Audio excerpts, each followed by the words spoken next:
El sonido llegó primero. Un aplauso lento, casi doloroso, como si cada palmada estuviera arrancada del fondo de un orgullo herido. Miguel levantó la vista desde el podio y lo vio. Roberto Cárdenas, el hombre que había jurado verlo caer, estaba aplaudiendo. Las manos le temblaban ligeramente mientras chocaban una contra otra, y sus ojos, esos ojos que durante 2 años habían mirado a Miguel con desprecio, ahora estaban clavados en el suelo. Como si buscara ahí mismo un agujero donde desaparecer. El silencio de la sala de juntas pesaba más que el ruido del aire acondicionado. Las otras 22 personas presentes tardaron un segundo eterno en unirse, pero ese primer aplauso, ese que salió de Roberto, fue el único que realmente importó. Porque no nació de la admiración ni del respeto profesional. Nació del reconocimiento más amargo que existe, el reconocimiento de la derrota. Miguel sintió que el aire le faltaba, pero no por nervios. Sintió que algo dentro de él, algo que había estado roto durante mucho tiempo, finalmente encajaba en su lugar. Pensó en todo lo que había pasado para llegar a ese momento. Pensó en las noches sin dormir, en las humillaciones públicas disfrazadas de retroalimentación constructiva, en los proyectos robados, en los créditos negados. En las veces que Roberto manipuló reuniones enteras para hacerlo quedar como incompetente. Pensó en el día que lo acusó frente al director general de filtrar información confidencial, una mentira tan elaborada que Miguel casi creyó que estaba perdiendo la razón. Pensó en cómo su propio equipo comenzó a dudar de él, cómo las miradas en los pasillos cambiaron, cómo dejó de recibir invitaciones a las reuniones clave. Pensó en todo eso mientras Roberto seguía aplaudiendo, con la mandíbula apretada y los nudillos blancos de la tensión. Pero sobre todo, Miguel pensó en el hombre que había sido hace 2 años. Ese hombre ingenuo que creía que el trabajo duro y la honestidad eran suficientes. Ese hombre que bajaba la cabeza ante los comentarios venenosos porque pensaba que así se ganaba el respeto. Ese hombre que confundió la humildad con la humillación, que creyó que aguantar era lo mismo que ser fuerte. Ese hombre ya no existía. Había muerto lentamente, con cada traición, con cada mentira repetida hasta que otros la creyeron verdad. Y en su lugar había nacido alguien diferente, alguien que entendió que la justicia emocional no llega gritando ni peleando, sino simplemente siendo, existiendo. Brillando con una luz que nadie puede apagar por más que lo intente. Miguel miró a Roberto una última vez antes de recoger sus papeles del podio. No sintió triunfo. No sintió venganza satisfecha. Sintió algo mucho más profundo y liberador, sintió paz. La historia había comenzado en un martes lluvioso de septiembre, hace exactamente 2 años y 4 meses. Miguel lo recordaba porque ese día había llegado temprano a la oficina con una bolsa de pan dulce del mercado de la Merced, conchas espolvoreadas y orejas crujientes que aún olían a horno.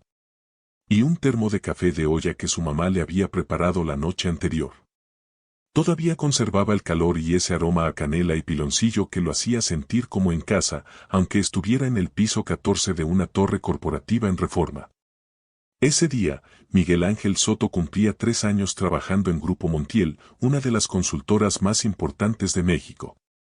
No era el puesto de sus sueños, pero era estable, bien pagado, y le permitía ayudar a su mamá con las cuentas de la casa en Nesa. Miguel era ingeniero industrial, graduado con mención honorífica de la UAM, pero había aprendido que los títulos universitarios no significaban nada si no sabías moverte en el mundo corporativo. Esa mañana había llegado Roberto Cárdenas. Lo presentaron como el nuevo subdirector de proyectos estratégicos, un puesto que antes no existía pero que de repente se volvió indispensable. Roberto venía del TEC de Monterrey, con un MBA de alguna universidad española que nadie conocía pero que sonaba impresionante, y con una sonrisa de revista que mostraba dientes perfectamente alineados. Vestía trajes italianos, usaba mancuernillas de oro y hablaba con ese acento neutro de las clases altas mexicanas, ese que borra cualquier rastro de origen geográfico y suena a noticieros y anuncios de bancos. Desde el primer día, algo en Miguel supo que las cosas iban a cambiar. No fue intuición mística ni paranoia. Fue la forma en que Roberto lo miró cuando se conocieron en la sala de café. Miguel había extendido la mano con una sonrisa genuina y había ofrecido una concha del mercado. Roberto la había observado como si fuera un insecto muerto, había sonreído con cortesía fría y había dicho, no, gracias. No como harinas. Luego había preparado su espresso en la máquina italiana que él mismo había mandado instalar y se había ido sin decir más. Los primeros meses fueron sutiles. Roberto no atacaba directamente. Era demasiado inteligente para eso. Comenzó reposicionando ideas. Miguel proponía algo en una junta y Roberto asentía con interés, tomaba notas, hacía preguntas. 2 días después, Roberto presentaba la misma idea ante la dirección general como si fuera suya, con algunas modificaciones cosméticas y un PowerPoint más elegante. La primera vez que pasó, Miguel pensó que había sido un malentendido. La segunda vez, pensó que tal vez Roberto genuinamente creía que la idea había sido de él. La tercera vez, Miguel ya sabía la verdad, Roberto lo estaba despojando sistemáticamente de su trabajo. Pero decir algo habría parecido mezquino, infantil, como quejarse en el kinder porque alguien te quitó tu juguete. Así que Miguel respiró hondo, se tragó la frustración y siguió trabajando. Pensó que eventualmente las cosas se equilibrarían, que la verdad siempre sale a la luz, que el universo es justo. Qué ingenuo había sido. Roberto tenía un don para la manipulación social. No era obviamente cruel ni abiertamente hostil. Era peor, era encantador. Sabía exactamente qué decir a cada persona para construir alianzas. Con el director general hablaba de estrategia corporativa y rentabilidad. Con recursos humanos hablaba de cultura organizacional y bienestar. Con los clientes hablaba de innovación y resultados. Y con los demás empleados hablaba de equipo y colaboración, siempre con esa sonrisa que no llegaba a los ojos. Poco a poco, Roberto fue tejiendo una red. Comenzó organizando desayunos de trabajo en restaurantes caros de Polanco donde Miguel nunca era invitado. Comenzó jugando golf los sábados con los directivos. Comenzó llevando a los gerentes clave a partidos del América en el palco VIP de la empresa. Y en cada una de esas ocasiones, en cada comida, en cada conversación casual junto a la máquina de café, Roberto dejaba caer comentarios. Pequeños. Casi imperceptibles. Comentarios sobre cómo Miguel era buen técnico pero le faltaba visión estratégica. Sobre cómo Miguel trabajaba duro pero no entendía el panorama general. Sobre cómo Miguel tenía potencial pero necesitaba más madurez profesional. Miguel se enteraba de estos comentarios semanas después, cuando algún compañero los mencionaba de pasada, o cuando notaba que su opinión en las juntas ya no tenía el mismo peso. Al principio intentó defenderse, demostrar su valía con más trabajo, con mejores propuestas, con resultados medibles. Pero Roberto siempre estaba un paso adelante. Cuando Miguel presentaba un análisis financiero sólido, Roberto cuestionaba sus métodos con términos técnicos que sonaban impresionantes pero no significaban nada. Cuando Miguel proponía una solución práctica, Roberto sugería algo más, visionario y disruptivo, que generalmente no funcionaba pero que sonaba bien en las presentaciones. Y lo peor de todo, Roberto había comenzado a reescribir la historia. Proyectos que Miguel había liderado de principio a fin ahora aparecían en los reportes corporativos como supervisados por Roberto Cárdenas o bajo la dirección estratégica del área de Roberto Cárdenas. Era como ver tu vida siendo editada en tiempo real por alguien más y no poder hacer nada al respecto. La primera gran traición llegó en marzo, durante la presentación del proyecto Catedral. Miguel había pasado 6 meses desarrollando una propuesta integral de optimización logística para una cadena de supermercados. Había visitado personalmente 32 sucursales en 8 estados diferentes. Había hablado con gerentes, empleados, proveedores. Había recopilado datos, construido modelos matemáticos, diseñado simulaciones. El proyecto era sólido, innovador y, sobre todo, viable. Estaba listo para presentarlo ante el cliente en 2 semanas cuando Roberto lo llamó a su oficina. Era una tarde de viernes, ya todos se habían ido y la torre estaba casi vacía. Miguel entró esperando una revisión rutinaria del proyecto. Lo que encontró fue algo completamente diferente. Roberto estaba sentado detrás de su enorme escritorio de nogal, con las manos entrelazadas sobre el pecho y esa expresión que Miguel había aprendido a reconocer. La expresión de alguien que está a punto de destrozarte pero quiere que parezca que te está haciendo un favor. Siéntate, Miguel, había dicho con tono casi paternal. Miguel se sentó. Roberto suspiró, como si lo que estaba a punto de decir le causara un dolor profundo. Y mira, he estado revisando tu propuesta para catedral y, siendo honesto contigo, creo que tiene problemas serios.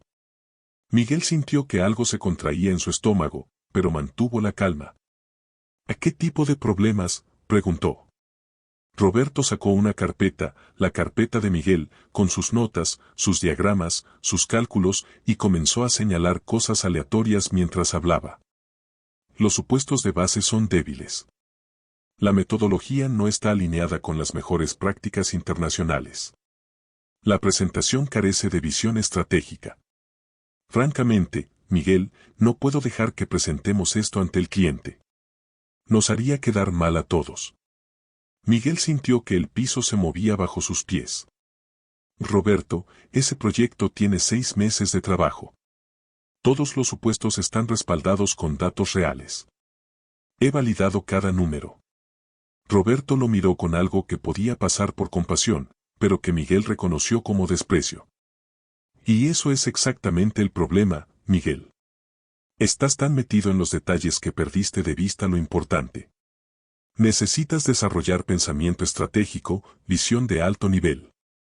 Por eso voy a tomar el proyecto personalmente. Voy a reestructurarlo, elevarlo al nivel que el cliente espera. Pero tranquilo, tu nombre seguirá apareciendo en los créditos como parte del equipo. Así, sin más. 6 meses de trabajo, de viajes, de noches sin dormir, reducidos a parte del equipo. Miguel quiso gritar, quiso tirar el escritorio, quiso exigir justicia. Pero no hizo nada de eso. Asintió, dio las gracias por la oportunidad de aprender y salió de esa oficina sintiéndose más pequeño de lo que se había sentido en toda su vida. 2 semanas después, Roberto presentó el proyecto catedral ante el cliente. Miguel estuvo ahí, sentado en la última fila de la sala de juntas, viendo cómo Roberto mostraba sus diagramas, citaba sus análisis, usaba sus palabras. La única diferencia era que ahora todo estaba en una presentación más elegante, con animaciones en After Effects y una paleta de colores moderna. Roberto habló durante 1 hora y media con esa confianza que solo puede tener alguien que presenta el trabajo de otros sin ningún remordimiento. Y funcionó. El cliente quedó impresionado. Firmaron el contrato. Hubo felicitaciones, palmadas en la espalda, promesas de bonos y ascensos. Roberto fue el héroe. Y Miguel, sentado en su esquina, observando todo, sintió algo que nunca antes había experimentado, sintió cómo se quebraba algo dentro de él. No fue dramático ni ruidoso. Fue silencioso, como cuando se rompe un vaso bajo el agua. Un quiebre limpio que lo dividió en dos, el Miguel de antes, que creía en la justicia del esfuerzo, y el Miguel de después, que entendió que el mundo profesional no funciona con las reglas que le enseñaron en la universidad. Esa noche, Miguel llegó a su departamento en Nesa más tarde de lo usual. Su mamá, Guadalupe, lo estaba esperando con la cena preparada, arroz rojo, frijoles refritos y unos taquitos de guisado que había hecho con las sobras del domingo. La mesa estaba puesta como siempre, con el mantel de plástico con flores que llevaba ahí desde que Miguel tenía memoria, y las tortillas envueltas en una servilleta de tela dentro de una canasta de mimbre. Doña Guadalupe era una mujer pequeña, de apenas 1,50 m, con el cabello completamente blanco recogido en un chongo y manos ásperas de tanto lavar ropa ajena. Había criado sola a Miguel y a sus 2 hermanas después de que su esposo las abandonara cuando Miguel tenía 7 años. Nunca se quejó, nunca dejó de trabajar, nunca perdió esa dignidad silenciosa que Miguel admiraba más que cualquier título universitario. Cuando Miguel entró, ella supo inmediatamente que algo andaba mal. Las madres siempre saben. ¿Qué pasó, mijo?, preguntó mientras le servía agua de Jamaica en un vaso de vidrio grueso. Miguel intentó sonreír, intentó decir que todo estaba bien, pero las palabras no salieron. Se sentó a la mesa, miró el plato de comida que su mamá le había preparado con tanto amor y sintió que algo se rompía en su garganta. Y me quitaron mi proyecto, amá, dijo finalmente, con voz quebrada. 6 meses de trabajo y me lo quitaron como si nada. Como si yo no valiera nada. Doña Guadalupe dejó la olla sobre la estufa, se limpió las manos en el delantal y se sentó frente a su hijo. No dijo nada por un momento, solo lo miró con esos ojos negros y profundos que habían visto demasiado en la vida. Luego extendió la mano sobre la mesa y tomó la de Miguel entre las suyas, esas manos pequeñas y fuertes que habían trabajado en casas ajenas, que habían lavado ropa, que habían hecho milagros con 2 pesos. Escúchame bien, Miguel Ángel, dijo con esa voz firme que no admitía réplicas. La gente como ese tal Roberto puede quitarte proyectos, puede quitarte crédito, puede hasta quitarte el trabajo. Pero hay algo que nunca te pueden quitar, lo que sabes, lo que eres capaz de hacer, lo que llevas aquí adentro. Se tocó el pecho con el puño cerrado. Eso es tuyo y de nadie más.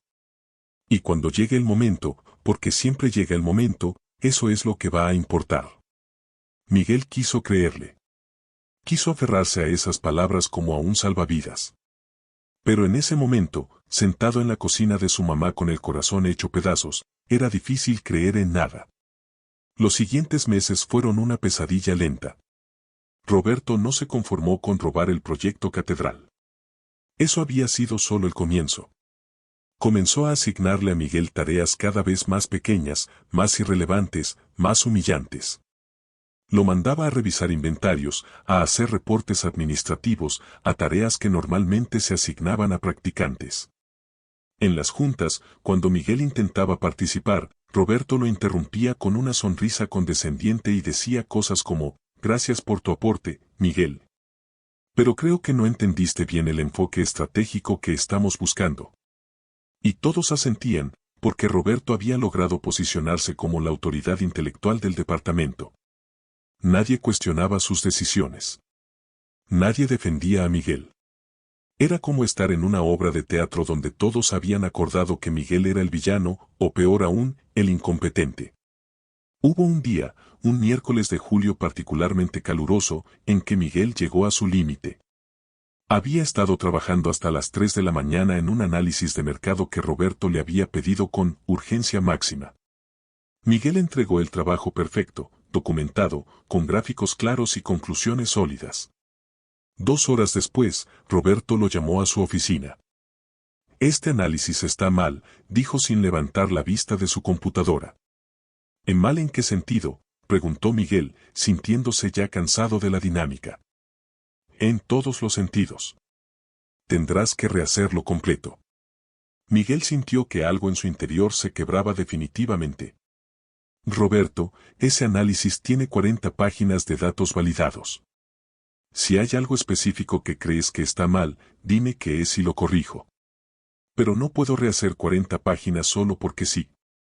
Roberto finalmente levantó la vista, y Miguel vio en sus ojos algo que lo heló hasta los huesos, satisfacción.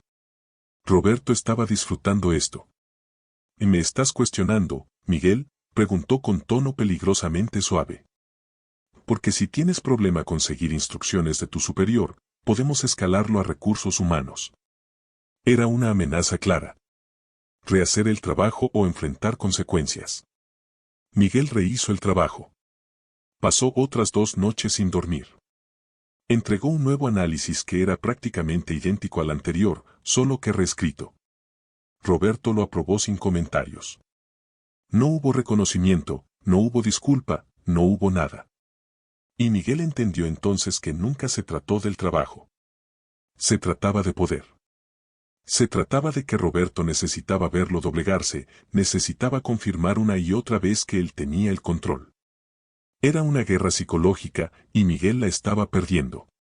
Comenzó a llegar a la oficina con un nudo en el estómago. Comenzó a dudar de sus propias capacidades. Comenzó a preguntarse si tal vez Roberto tenía razón, si tal vez él realmente no era tan bueno como pensaba, si tal vez su título de la UAM no era suficiente. Si tal vez nunca encajaría en ese mundo de MBAs europeos y reuniones en Polanco. Era una espiral descendente, y Miguel se estaba hundiendo. En octubre pasó algo que terminó de derrumbarlo. Uno de los grandes clientes de la empresa, una cadena hotelera internacional, solicitó una auditoría de procesos para sus operaciones en México. Era un proyecto enorme, prestigioso, el tipo de proyecto que podía definir carreras. Miguel no aplicó porque ya había aprendido que era inútil. Pero para su sorpresa, Roberto lo llamó a su oficina y le dijo que lo había recomendado para liderar el proyecto. Miguel no podía creerlo. ¿Roberto estaba siendo generoso? ¿Estaba reconociendo finalmente su capacidad? ¿Habían terminado los ataques? Miguel aceptó con gratitud, con esperanza renovada, pensando que tal vez, solo tal vez, las cosas estaban mejorando. Durante 3 semanas trabajó en la propuesta técnica como nunca antes había trabajado en nada. Quería demostrar que merecía esa oportunidad. Quería demostrarle a Roberto, a la empresa, a sí mismo, que podía hacerlo. Investigó, diseñó, planeó cada detalle. La propuesta era brillante. Lo sabía. El día de la presentación ante el comité interno, Miguel llegó con media hora de anticipación. Revisó los proyectores, preparó las copias impresas, verificó cada slide. Estaba nervioso pero confiado. Roberto llegó 10 minutos antes de empezar, impecable como siempre, y le dio una palmada en el hombro. Mucha suerte, Miguel. Estoy seguro de que harás un gran trabajo. Miguel sonrió, sintiendo que finalmente había un puente entre ellos. La presentación comenzó. Miguel habló durante los primeros 15 minutos, exponiendo el marco general del proyecto. Todo iba bien. El comité asentía, tomaba notas, hacía preguntas inteligentes que Miguel respondía con seguridad. Y entonces llegó el momento de presentar la metodología técnica, el corazón de la propuesta. Miguel abrió el slide y sintió que el mundo se detenía. Los datos estaban mal. Las cifras no coincidían. Los gráficos mostraban información contradictoria. Era un desastre. Un desastre que no había estado ahí cuando Miguel revisó la presentación esa mañana. Miguel tartamudeó, intentó explicar, intentó improvisar, pero era obvio para todos que algo estaba terriblemente mal. El comité comenzó a mirarse entre sí con incomodidad. El director general frunció el ceño.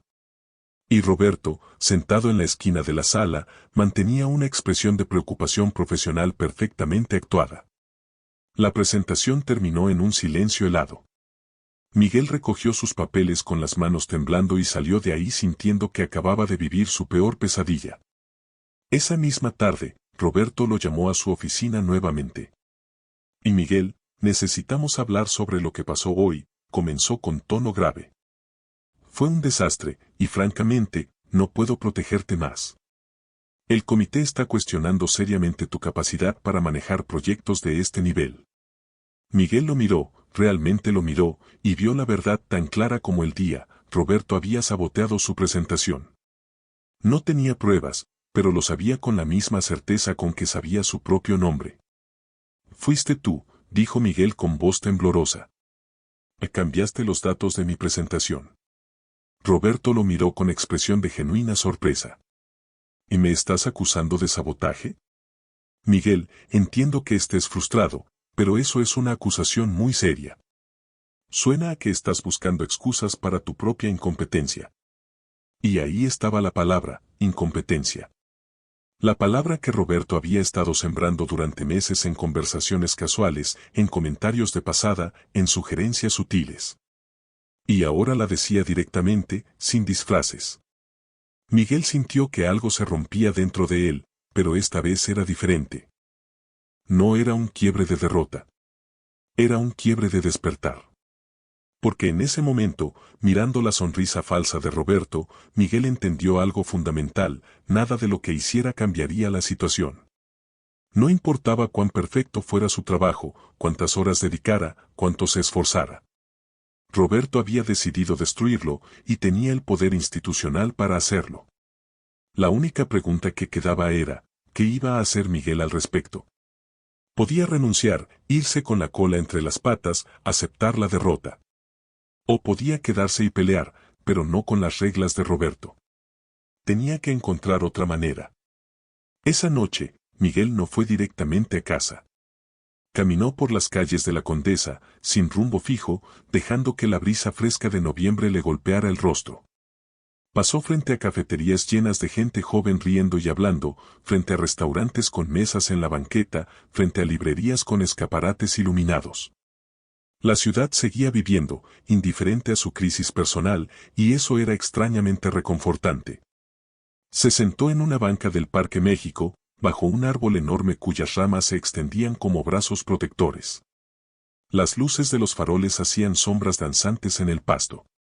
Familias paseaban con sus perros. Parejas caminaban tomadas de la mano. Niños corrían persiguiendo una pelota. Y Miguel, sentado en su banca, tuvo una revelación: el mundo era más grande que la oficina en Reforma. Su valor como persona no dependía de lo que Roberto Cárdenas pensara de él. Había vida más allá de Grupo Montiel. Pero también entendió otra cosa: no iba a darle a Roberto la satisfacción de verlo renunciar. No iba a darle el gusto de decir que Miguel no aguantó la presión, que no dio el ancho, que huyó. No. Miguel iba a quedarse. Iba a encontrar la manera de sobrevivir en ese ambiente tóxico hasta que pudiera salir por la puerta grande, con la frente en alto. Y más importante aún, iba a descubrir cuál era su verdadero valor, independientemente de lo que cualquier Roberto del mundo dijera. Esa noche, Miguel tomó 3 decisiones. Primera, dejaría de buscar la aprobación de Roberto. Segunda, dejaría de medir su éxito por los proyectos que le asignaban. Tercera, usaría su tiempo libre, ese tiempo que antes dedicaba a proyectos de la empresa, para construir algo propio, algo que nadie pudiera quitarle. No sabía exactamente qué, pero sabía que tenía que hacerlo. Los siguientes meses fueron extraños. Externamente, nada cambió.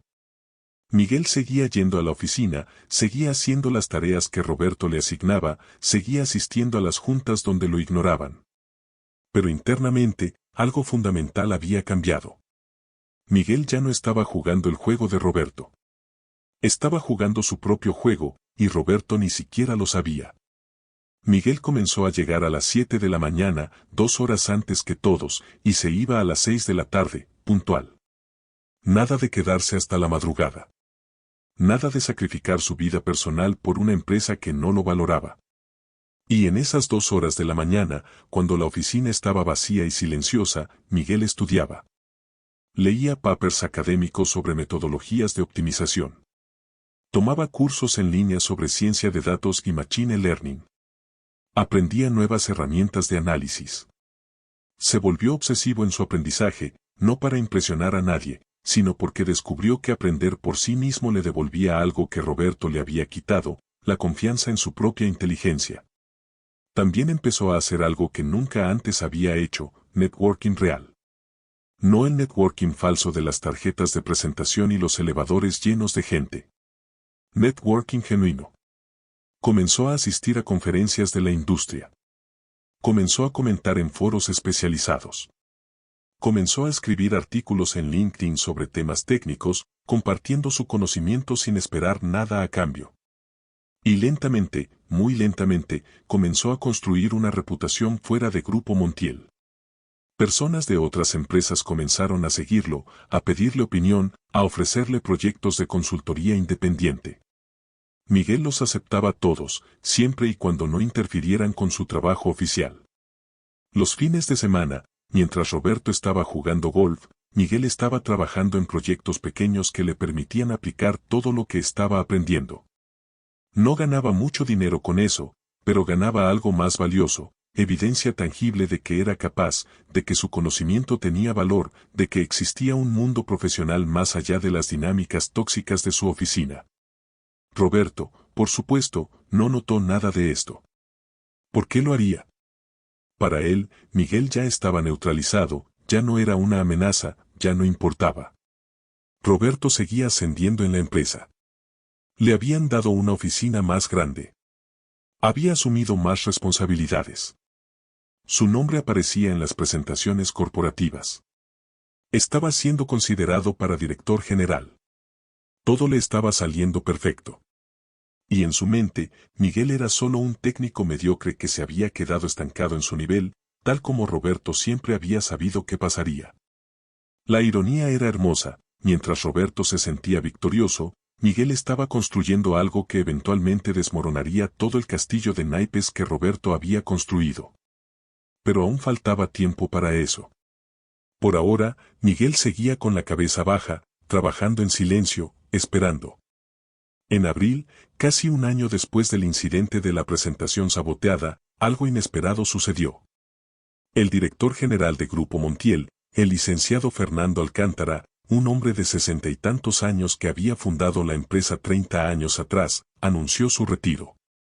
Iba a dejar la empresa en manos de la siguiente generación. El proceso de sucesión sería transparente, dijo, basado en méritos y resultados. Cada subdirector tendría la oportunidad de presentar una propuesta estratégica para el futuro de la empresa y el consejo directivo elegiría al más apto. Era, en teoría, una oportunidad igualitaria. En la práctica, todos sabían que Roberto Cárdenas tenía la posición casi asegurada. Tenía los contactos, tenía el pedigrí educativo, tenía la imagen que el consejo buscaba. Pero don Fernando, en su sabiduría o tal vez en su sentido de justicia, añadió un elemento inesperado: cada subdirector debía llevar un segundo a la presentación final. Alguien de su equipo que pudiera defender técnicamente la propuesta ante cuestionamientos específicos del consejo. Roberto, por supuesto, tendría que elegir a alguien de su departamento. Tenía 5 personas bajo su mando, 2 gerentes senior que eran básicamente sus clones corporativos, un analista joven que acababa de llegar, una coordinadora administrativa, y Miguel. Los gerentes senior eran la opción obvia. Eran leales a Roberto, pensaban como Roberto, hablaban como Roberto. Pero ahí estaba el problema, eran demasiado parecidos a Roberto. Si el consejo cuestionaba la propuesta desde un ángulo técnico profundo, y don Fernando era conocido por hacer exactamente eso, necesitaba a alguien que realmente supiera de lo que estaba hablando. Alguien que pudiera defender números, metodologías, supuestos técnicos. Alguien como Miguel. Roberto estaba en un dilema, y Miguel lo sabía. Podía ver la incomodidad en la cara de Roberto cada vez que sus ojos se cruzaban en los pasillos. Miguel no dijo nada. Solo esperó. La espera duró 2 semanas. Finalmente, un viernes por la tarde, Roberto entró a la pequeña oficina compartida donde Miguel tenía su escritorio. Era la primera vez en meses que Roberto buscaba a Miguel directamente. Y Miguel, necesito hablar contigo, dijo con un tono que intentaba ser casual pero que claramente no lo era. Miguel levantó la vista de su computadora donde estaba revisando datos de uno de sus proyectos independientes. Dime, respondió sin emoción. Roberto se sentó en la esquina del escritorio, adoptando esa postura de falsa camaradería que Miguel conocía bien. Y mira, sé que hemos tenido nuestras diferencias en el pasado, comenzó Roberto, como si sus diferencias fueran desacuerdos legítimos y no una campaña sistemática de humillación. Pero esto es importante para el departamento, para la empresa. Voy a presentar mi propuesta para director general y necesito que seas mi segundo en la presentación. Ahí estaba. La petición. La necesidad. Roberto Cárdenas, el hombre que lo había pisoteado durante 2 años, lo necesitaba. Miguel no respondió inmediatamente. Dejó que el silencio se extendiera, pesado y denso. Vio cómo Roberto se movía incómodo, cómo ajustaba su corbata italiana, cómo evitaba el contacto visual. ¿Por qué yo?, preguntó finalmente Miguel. Roberto forzó una sonrisa. Porque eres sólido técnicamente. Conoces los números. El consejo va a hacer preguntas difíciles y necesito a alguien que pueda responderlas. Traducción: necesito que me salves el pellejo porque sin ti mi propuesta se cae a pedazos en el primer cuestionamiento serio. Miguel se recargó en su silla y miró fijamente a Roberto. Por primera vez en 2 años, sintió que tenía poder en esa relación. ¿Y qué gano yo con esto?, preguntó. Roberto parpadeó, sorprendido por la pregunta directa. Bueno, si mi propuesta es aceptada, obviamente habrá beneficios para todo el equipo. Ascensos, bonos. No, lo interrumpió Miguel. Quiero algo concreto. Quiero que mi nombre aparezca como coautor de la propuesta. Quiero crédito real, documentado, oficial. La cara de Roberto se tensó. Claramente no esperaba esa exigencia. Y Miguel, no puedo prometerte. Entonces no puedo ayudarte, dijo Miguel volviendo su atención a la computadora. Roberto se quedó ahí parado, claramente luchando consigo mismo. Finalmente habló, con voz más baja, está bien. Tu nombre aparecerá en la propuesta. Miguel asintió sin sonreír. Entonces hablemos de tu propuesta. ¿Qué tienes hasta ahora? Durante la siguiente hora, Roberto le mostró lo que había desarrollado. Era, como Miguel esperaba, superficial. Mucha retórica corporativa, muchos buzzwords de moda, mucha visión estratégica abstracta, pero poca sustancia real. No había números concretos, no había análisis profundo del mercado, no había metodología clara de implementación. Era una presentación bonita que se desmoronaría ante el primer cuestionamiento técnico serio. Esto no va a funcionar, dijo Miguel cuando Roberto terminó de explicar. La cara de Roberto se endureció. ¿Qué quieres decir? Quiero decir que don Fernando va a hacer una pregunta sobre rentabilidad proyectada y esto no tiene respuesta. Va a preguntar sobre viabilidad operativa y esto no tiene sustento. Va a preguntar sobre análisis de riesgo y aquí no hay ninguno. Roberto apretó la mandíbula. Miguel podía ver la lucha interna, orgullo herido contra necesidad pragmática. Finalmente, la necesidad ganó. Entonces arréglalo, dijo Roberto con tono seco. Y tienes 3 semanas. Y se fue, dejando a Miguel con una carpeta llena de mediocridades y la responsabilidad de convertirla en algo presentable. Miguel miró la carpeta por un largo momento. Podía sabotearla. Podía hacer exactamente lo que Roberto le había hecho a él, dejar que se estrellara frente al consejo.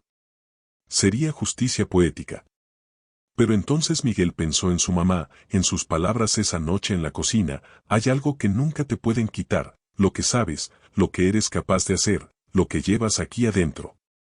Y entendió que si saboteaba a Roberto, se volvería exactamente como él. No. Miguel iba a hacer esto bien. Iba a hacer el mejor trabajo de su vida. No por Roberto, sino por sí mismo. Porque esta era su oportunidad de demostrarle al mundo, y demostrarse a sí mismo, de que estaba hecho realmente. Las siguientes 3 semanas fueron las más intensas de la vida profesional de Miguel. Trabajaba 12, 14, 16 horas al día. Pero esta vez era diferente. Esta vez estaba trabajando en algo suyo, algo que llevaba su nombre, algo que nadie podría robarle. Desarmó completamente la propuesta de Roberto y la reconstruyó desde cero. Hizo análisis financieros profundos usando técnicas que había aprendido en sus madrugadas de estudio. Desarrolló modelos predictivos con las herramientas de ciencia de datos que había dominado. Consultó con contactos de la industria que había hecho en sus proyectos independientes. La propuesta dejó de ser una colección de frases bonitas y se convirtió en un documento sólido, respaldado por datos, con metodología clara y proyecciones realistas. Pero Miguel no se lo dijo a Roberto.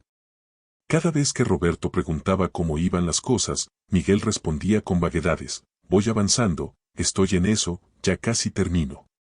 Y Roberto, confiado en su superioridad, no insistía. La noche antes de la presentación, Miguel terminó el último slide a las 2 de la mañana. Revisó todo una vez más, verificó cada número, cada gráfico, cada afirmación. Estaba perfecto. Era, sin exagerar, el mejor trabajo que había hecho en su vida. Guardó la presentación en 3 USB diferentes, la subió a la nube, la envió a su correo personal. No iba a arriesgar nada. Llegó a su departamento en Nesa cuando ya eran casi las 3. Su mamá lo estaba esperando despierta, como siempre hacía cuando él llegaba tarde. Había dejado en la mesa un plato con 2 quesadillas de requesón y una taza de manzanilla tibia. ¿Terminaste?, preguntó con esa forma de saber de las madres. Terminé, respondió Miguel. Doña Guadalupe se acercó, le puso ambas manos en las mejillas y lo miró directo a los ojos. Pase lo que pase mañana, estoy orgullosa de ti. ¿Me oyes?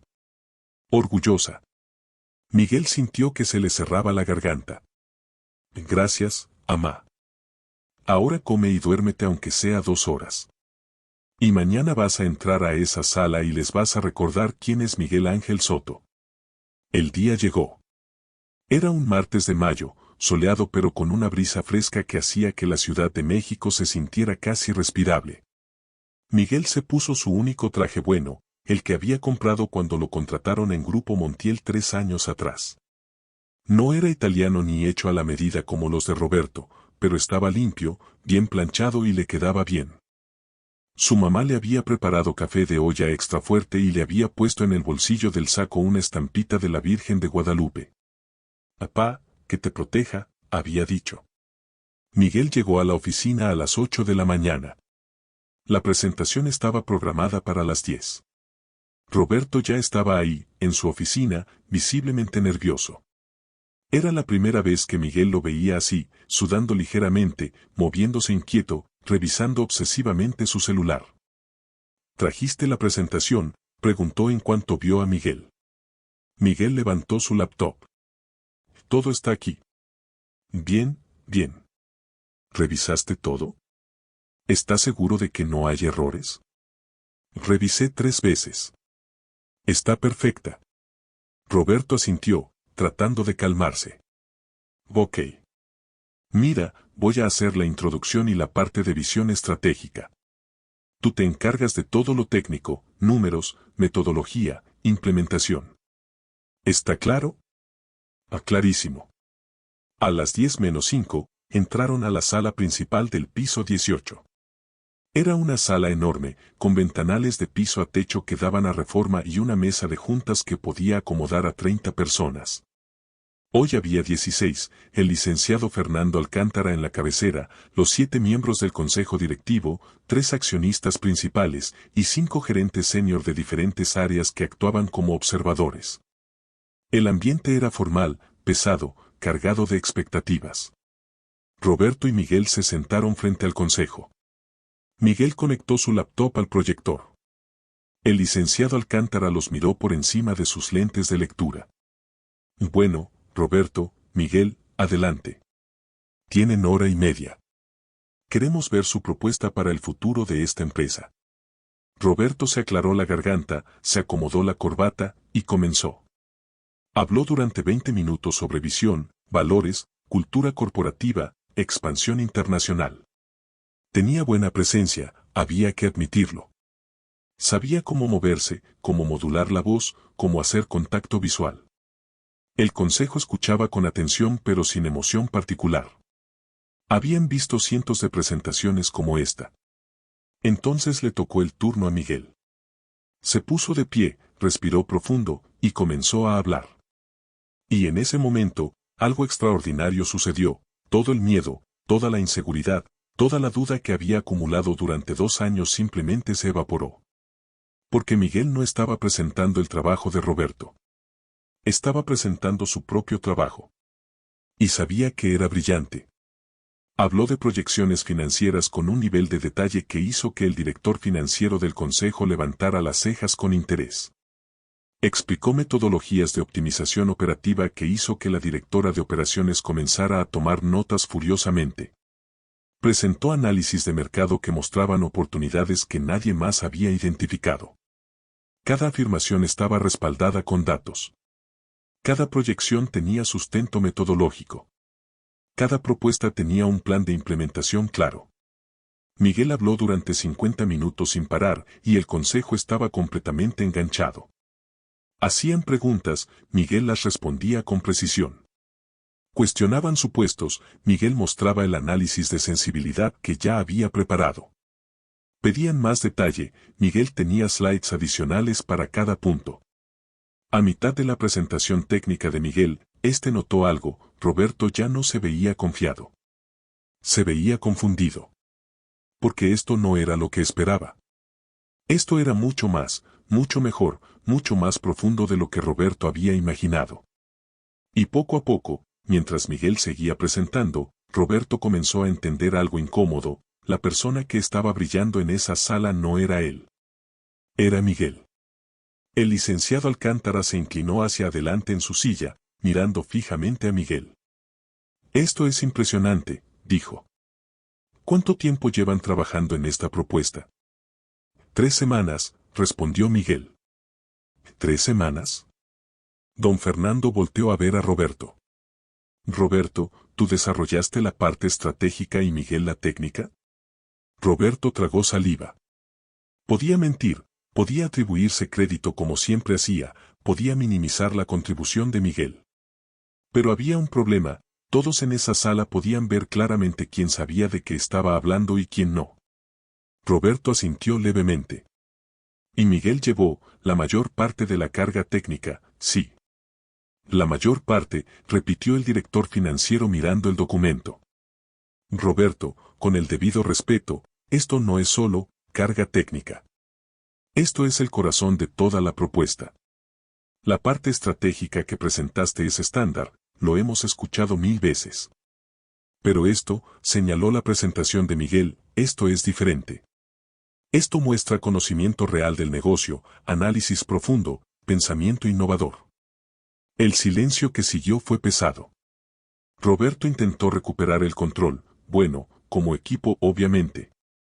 No, lo interrumpió don Fernando con voz firme. No me vengas con eso de, como equipo.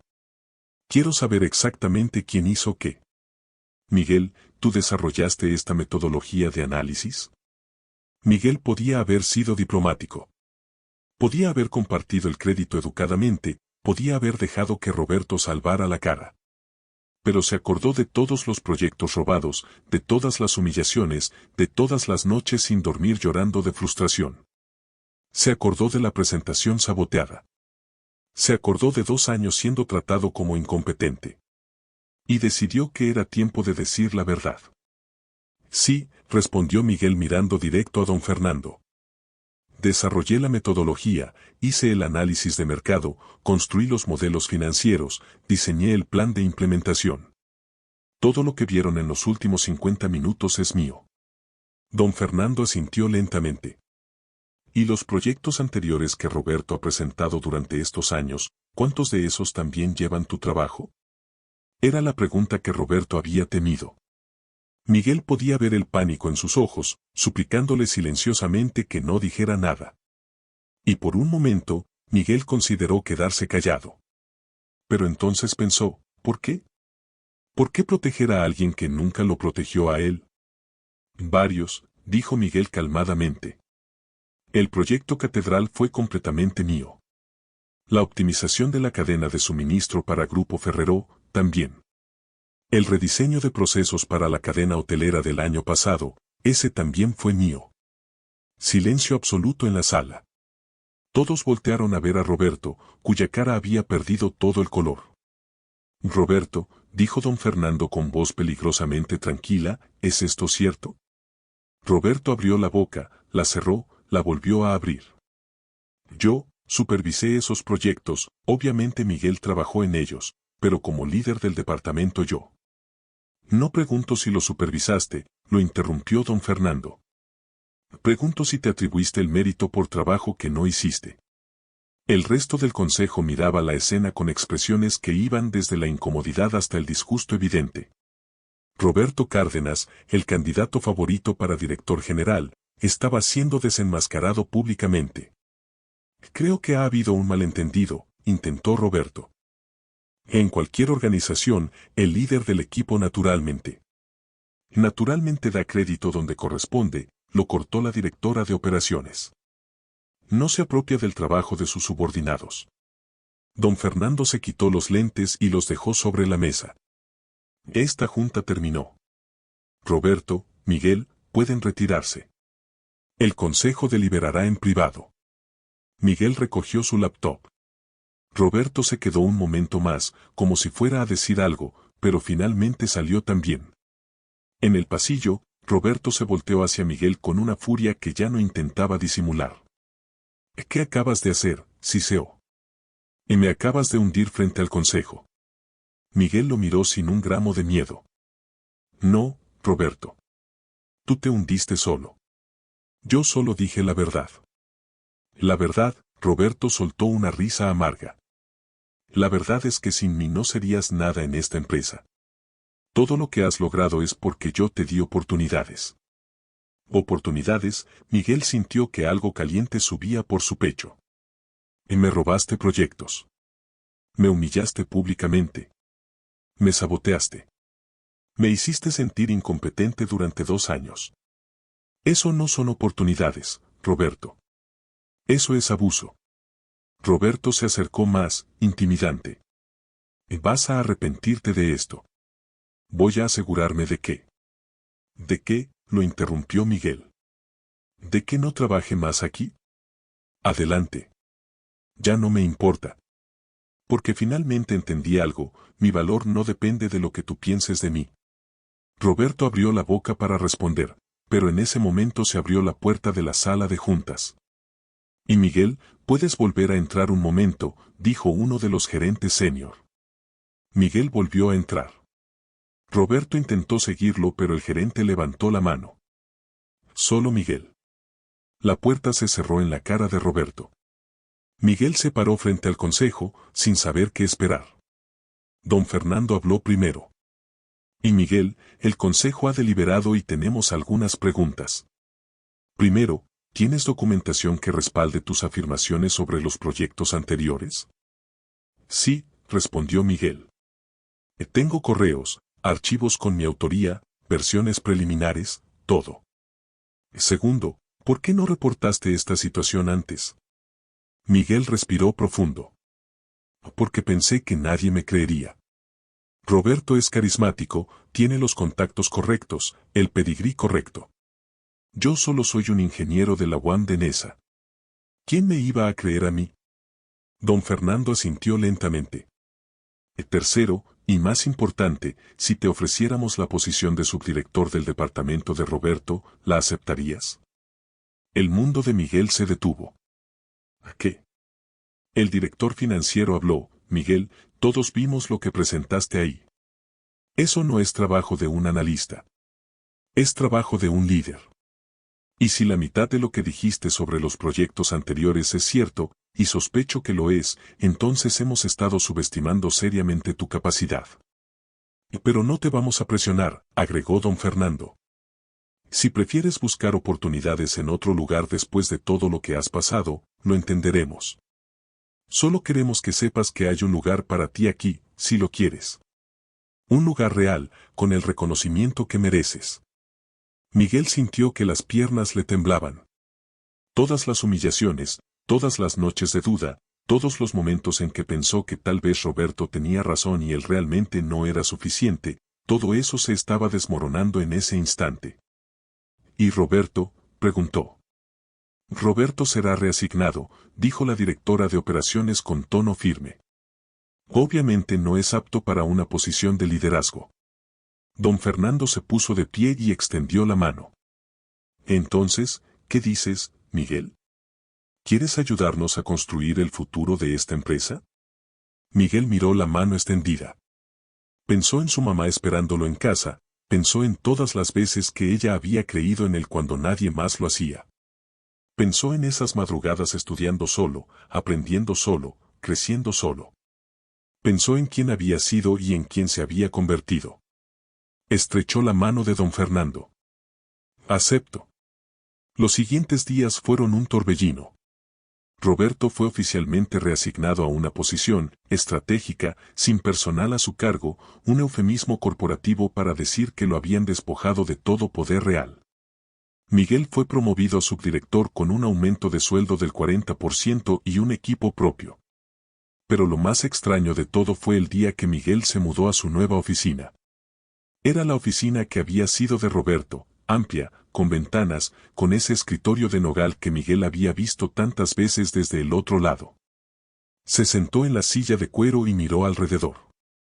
Podía sentir el fantasma de todas las conversaciones difíciles que había tenido en ese espacio, todas las veces que había salido de ahí sintiéndose menos que humano.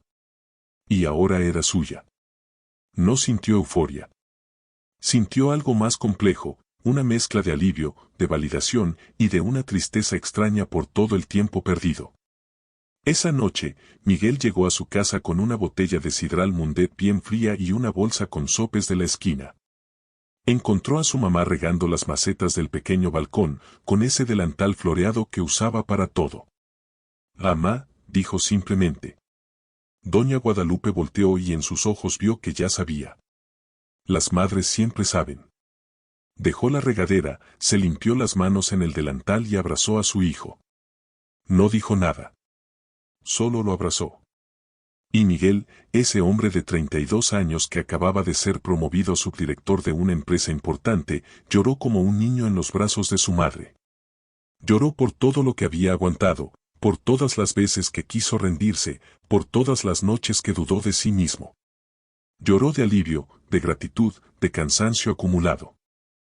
«Ya está, mijo», murmuraba doña Guadalupe acariciándole el cabello.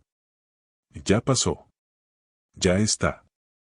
Cenaron sopes esa noche, sentados a la misma mesa de siempre, con el mismo mantel de flores de siempre, en ese departamento humilde de Neza que para Miguel valía más que cualquier penthouse de Polanco. Porque ahí estaba lo que realmente importaba, amor genuino, orgullo honesto, y la certeza de que no importa que tan alto subas, siempre hay un lugar donde eres valorado simplemente por ser quien eres. ¿Sabes qué es lo más curioso de todo, amá?, dijo Miguel mientras partía una tortilla. ¿A qué, mijo? Que ya no siento odio por Roberto. Ni siquiera siento satisfacción por su caída. Solo siento paz. Como si todo hubiera tenido que pasar exactamente así para que yo me convirtiera en quien soy ahora. Doña Guadalupe sonrió con esa sabiduría que solo dan los años y el sufrimiento superado. Eso se llama madurez, Miguel. Y también se llama perdón. No el perdón que se dice con palabras, sino el perdón que se siente en el corazón cuando ya nada de lo que pasó tiene poder sobre ti. 3 meses después llegó el día del Congreso Nacional de Ingeniería Industrial en Guadalajara. Era el evento más importante del sector en México, y Grupo Montiel había sido invitado a presentar un caso de estudio sobre innovación en consultoría. Don Fernando había insistido en que Miguel fuera quien presentara. «Es tu trabajo», había dicho. «Es justo que seas tú quien lo muestre al mundo». Miguel había aceptado, pero con cierta aprensión. No porque dudara de su capacidad de presentar, eso ya no era un problema, sino porque sabía que Roberto estaría ahí. No como expositor, sino como parte de la audiencia. Todavía trabajaba en Grupo Montiel, pero en un puesto sin relevancia real, esperando que pasara el escándalo para poder brincar a otra empresa donde su reputación aún estuviera intacta. Iban a estar en la misma sala, y Miguel no sabía cómo iba a sentirse al verlo. El congreso se realizaba en el centro de convenciones de la Expo Guadalajara, un espacio enorme que parecía más un aeropuerto que un lugar de conferencias. Miguel había llegado el día anterior, había revisado su presentación 50 veces, había dormido mal por los nervios. No por la presentación en sí, sabía que su trabajo era sólido, sino por el significado simbólico de ese momento. Era su primera aparición pública como subdirector, su oportunidad de establecerse como una voz en la industria, de demostrar que no era solo el técnico callado que todos habían subestimado. La sala donde presentaría tenía capacidad para 200 personas. A las 9 de la mañana, cuando Miguel entró para hacer el check del equipo, ya había 150 lugares ocupados. Su corazón dio un vuelco. Era más gente de la que había esperado. Y entonces lo vio, Roberto Cárdenas, sentado en la tercera fila, con los brazos cruzados y una expresión que Miguel no pudo descifrar.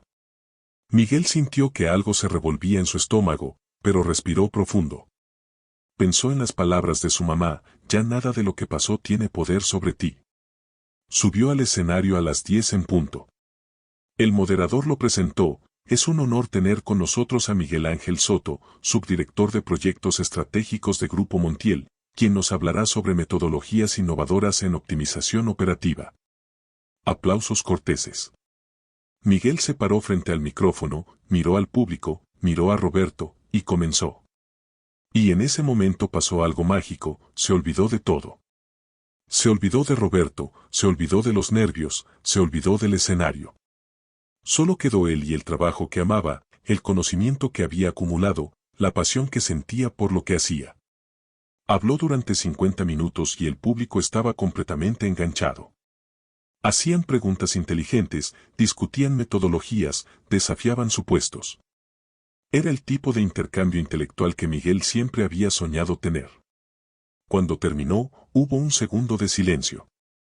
Y luego, un aplauso. No un aplauso cortés de compromiso, sino un aplauso genuino, con gente poniéndose de pie, con algunos silbidos de admiración, con ese tipo de energía que solo se da cuando la audiencia realmente apreció lo que escuchó. Miguel sonrió, hizo una pequeña reverencia, y comenzó a recoger sus cosas. Varias personas se acercaron al escenario para hacerle más preguntas, para pedirle su tarjeta, para proponerle colaboraciones. Miguel estaba respondiendo a un profesor de la UNAM cuando sintió una presencia familiar. Levantó la vista. Ahí estaba Roberto, parado en la orilla del pequeño grupo, esperando su turno. Los dos hombres se miraron.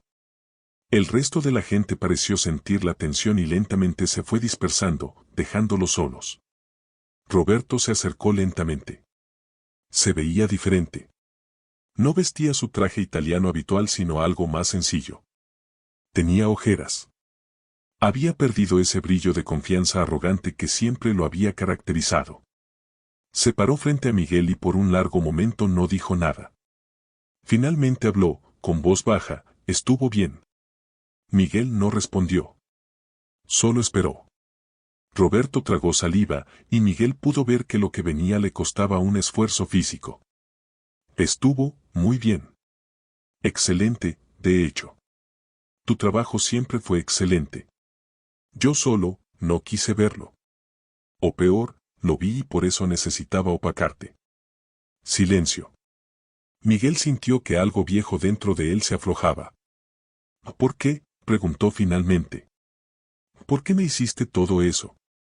Roberto soltó una risa amarga y se pasó la mano por el cabello. Por miedo. Porque desde el primer día vi que eras bueno. Realmente bueno. Y tenía miedo de que eso expusiera que yo no era tan especial como mi título del TEC, como mi MBA, como mi apellido sugerían. Era más fácil destruirte que enfrentar mis propias inseguridades. Era probablemente lo más honesto que Roberto había sido en su vida. Miguel asintió lentamente. Gracias por decirlo. En serio. Roberto pareció sorprendido. ¿No estás enojado? Ya no, respondió Miguel con sinceridad. Estuve enojado mucho tiempo. Dolido. Resentido. Pero eventualmente entendí que todo lo que pasó me obligó a crecer de maneras que nunca habría crecido si las cosas hubieran sido fáciles. No justifico lo que hiciste, pero ya no me consume. Roberto asintió, mirando al suelo. Luego levantó la vista y extendió la mano. Miguel la miró por un momento. Podía ignorarla, podía rechazarla, podía darse la vuelta y marcharse. Pero entonces pensó en su mamá, en doña Guadalupe, que le había enseñado que ser fuerte no significa ser duro, que la verdadera fortaleza a veces está en la capacidad de soltar, de perdonar, de seguir adelante sin cargar rencores que solo te pesan a ti. Estrechó la mano de Roberto. Y en ese apretón hubo algo definitivo, como cerrar un capítulo que necesitaba cerrarse. Buena suerte, Roberto, dijo Miguel. Y de verdad. Roberto asintió, soltó su mano, y se fue caminando entre las filas vacías de la sala. Miguel lo vio irse y sintió una ligereza extraña, como si algo pesado que había estado cargando durante años finalmente se hubiera disuelto. Salió del centro de convenciones a un mediodía tapatío brillante. El sol de Guadalajara caía fuerte y el aire olía a tierra caliente y a comida de los puestos cercanos. Caminó sin rumbo particular, con las manos en los bolsillos, disfrutando simplemente estar vivo, estar presente, estar libre. Se detuvo en una plaza donde había una fuente y algunos árboles que daban sombra. Se sentó en una banca y sacó su celular. Marcó. «Amá. ¿Y mijo, cómo te fue?» Miguel sonrió. «Bien, amá. Me fue bien». «¿Seguro? Te oigo raro». «Estoy bien. Solo que, pasó algo importante. Te cuento cuando llegue. Pero estoy bien. Mejor que bien». Está bien, mijo. Te tengo tu pozole favorito esperando. Con tostadas doraditas como te gustan. Perfecto. Llego mañana. Te quiero, Miguel. Yo también, amá.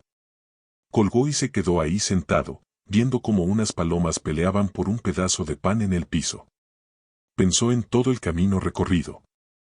Pensó en el Miguel de hace 2 años, ese que llegaba temprano con pan dulce del mercado creyendo ingenuamente que eso era suficiente. Pensó en el Miguel que se tragó humillaciones porque pensaba que así se ganaba el respeto. Pensó en el Miguel que se rompió en una oficina de Roberto y que tardó meses en entender que romperse a veces es necesario para reconstruirse mejor. Pensó en todas las versiones de sí mismo que tuvo que matar para convertirse en quien era ahora. Y sintió gratitud.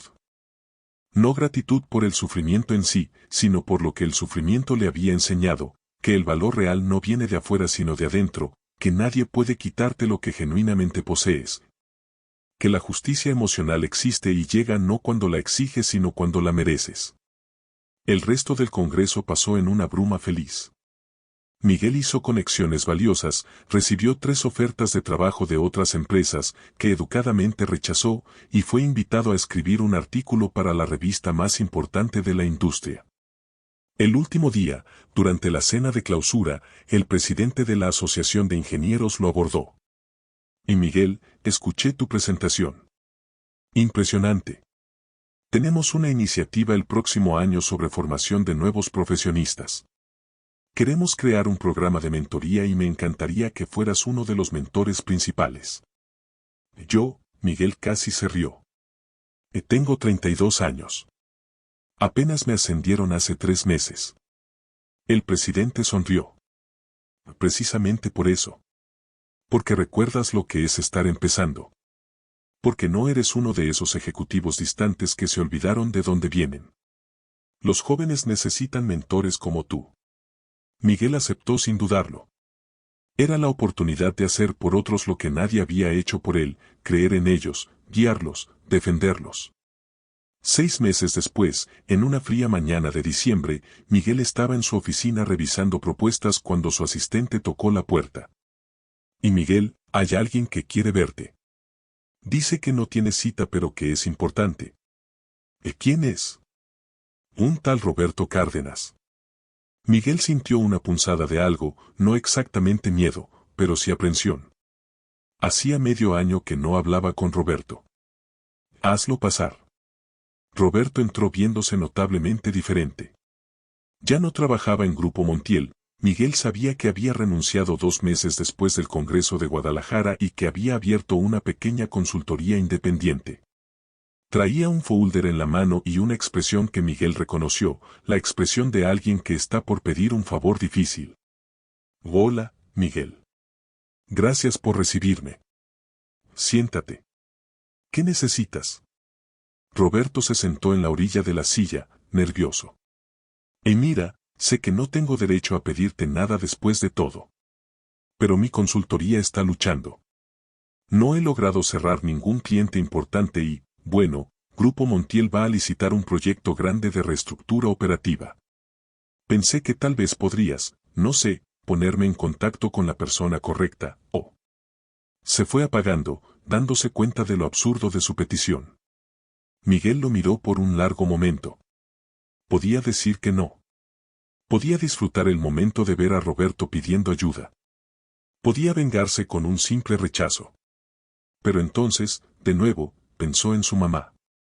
Pensó en esas lecciones silenciosas que ella le había enseñado con su vida, que la bondad no se gasta, que ayudar a otros no te hace más pequeño sino más grande. Que ser mejor que tus enemigos no significa destruirlos sino superarlos. ¿Tienes un plan sólido?, preguntó. Roberto parpadeó, sorprendido. ¿Qué? Para el proyecto. ¿Tienes una propuesta sólida? Sí, he estado trabajando en algo, pero no está pulido aún. Miguel asintió. Mándamela. La reviso. Si tiene potencial real, te conectaré con la directora de adquisiciones. Sin promesas, ¿ok? Si tu propuesta no es buena, no la voy a recomendar solo por compromiso. Los ojos de Roberto se llenaron de algo que podía ser lágrimas o simple alivio. Miguel, yo no. No lo hagas raro, lo interrumpió Miguel con una media sonrisa. Simplemente mándame la propuesta. Roberto se puso de pie, claramente conmovido. Gracias. No sé cómo. No tienes que decir nada. Solo haz un buen trabajo. Roberto asintió y salió. Miguel se quedó ahí sentado, mirando por la ventana hacia Reforma. Pensó en lo extraño que era el ciclo de la vida, como las personas que te lastimaron eventualmente se convierten en sombras del pasado que ya no tienen poder sobre ti. Como el perdón no es algo que haces por el otro sino por ti mismo, como ayudar a quien te hirió no es debilidad sino la expresión más pura de fortaleza. Esa noche, en su departamento en una colonia mejor de la ciudad, se había mudado después del ascenso pero mantenía a su mamá visitándolo todos los domingos. Miguel se sirvió un café de olla y se sentó en el balcón. La ciudad brillaba abajo, con millones de luces que parecían estrellas invertidas. Pensó en todo el viaje, en todo lo que había tenido que atravesar para llegar a ese momento de paz. Y entendió algo fundamental: la historia que vivió con Roberto no era una historia de traición y venganza. Era una historia de transformación personal, de descubrimiento de fortaleza interior, de aprender que el valor de una persona no lo determina quien te subestima sino quien decide ser en respuesta a eso. Roberto había sido el catalizador involuntario de su crecimiento. Había sido el obstáculo necesario para que Miguel desarrollara músculos emocionales que de otra forma nunca habría necesitado. No lo había hecho con buenas intenciones, pero el resultado final había sido, paradójicamente, positivo. Miguel no era la víctima de su historia. Era el protagonista que había elegido transformar el dolor en propósito, la humillación en humildad real, el resentimiento en sabiduría. Bebió su café mirando las luces de la ciudad y sintió algo que hacía mucho tiempo no sentía: orgullo genuino. No el orgullo arrogante que busca validación externa, sino el orgullo silencioso de saber que has enfrentado tus demonios y has salido del otro lado más completo, más humano, más tú. El año siguiente trajo cambios inesperados. Don Fernando finalmente se retiró completamente y el consejo nombró a una nueva directora general, la licenciada Patricia Méndez. Una mujer brillante de 50 años que venía de transformar otra consultoría en la empresa líder de su sector. Su primera acción fue reestructurar todo. Miguel, que apenas llevaba un año como subdirector, fue ascendido a director de innovación, un puesto completamente nuevo diseñado para reimaginar cómo la empresa abordaba los problemas de sus clientes. Era una posición con mucho más alcance pero también mucho más riesgo: si fallaba, el proyecto completo se desmoronaría. Miguel aceptó el reto sin pestañear. Ya no era el hombre que tenía miedo de fracasar. Era el hombre que había fracasado, que se había roto, que se había reconstruido, y que sabía que podía hacerlo de nuevo si era necesario. Bajo su dirección, el Departamento de Innovación lanzó 3 iniciativas que revolucionaron la forma en que Grupo Montiel operaba. Implementó metodologías ágiles, adoptó herramientas de ciencia de datos, creó equipos multidisciplinarios que rompían con la estructura jerárquica tradicional. Pero más importante que cualquier innovación técnica fue la cultura que Miguel creó en su equipo. Cero tolerancia para robos de crédito. Cero tolerancia para humillaciones disfrazadas de feedback. Celebración pública de logros. Apoyo genuino en fracasos. Creó el tipo de ambiente laboral que él había soñado tener cuando empezó su carrera, el tipo de lugar donde el talento real puede florecer sin importar de qué universidad vengas o qué apellido tengas. Y funcionó. Su departamento se volvió el más solicitado para trabajar. Los proyectos que salían de ahí ganaban premios de la industria. Los clientes específicamente pedían trabajar con el equipo de Miguel. 2 años después de aquel congreso en Guadalajara, Miguel fue invitado a dar una charla TEDx en el TEC de Monterrey, irónicamente la misma universidad donde Roberto había estudiado. El tema era liderazgo auténtico en la era de la apariencia.